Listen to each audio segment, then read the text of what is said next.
अस्सलाम वालेकुम वरहमतुल्लाहि वबरकातुहू। अब्दुल करीम आज़ाद मुखातिब हूँ। आज का हमारा मौजू है देसी राइज़िक बनाने का तरीका।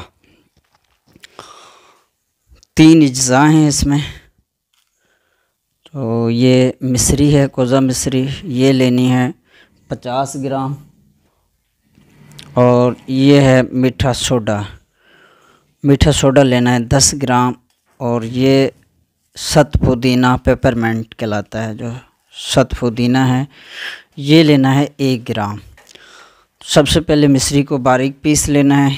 जब बारीक हो जाए, पाउडर हो जाए, तो अच्छी तरह इसको छान लेना है या बिल्कुल गुबार बना लेना है। उसके बाद इसमें मीठा सोडा शामिल करना है और उसके बाद इसमें 1 ग्राम सत पुदीना शामिल करना है।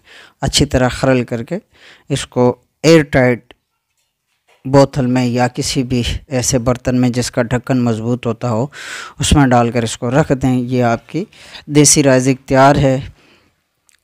इसके फ़ायदे जो है सीने की जलन यानी कि मैदे की जलन और बदहज़मी, खट्टी डकारें, गैस, निज़ाम हज़म की ख़राबी, मैदा के ऊपर खाना खाने के बाद जो बोझ होता है वो, पेचिस, मरोड़, इस तरह के जितने भी मैदे के अमराज़ हैं, इन तमाम के लिए इंतहाई बेहतरीन और लाजवाब रिज़ल्ट की हामिल है। ख़ास तौर पे जिनको मैदे में जलन, खाना खाने के फ़ौरन बाद जलन की शिकायत होती है, तो उनके लिए इंतहाई लाजवाब है।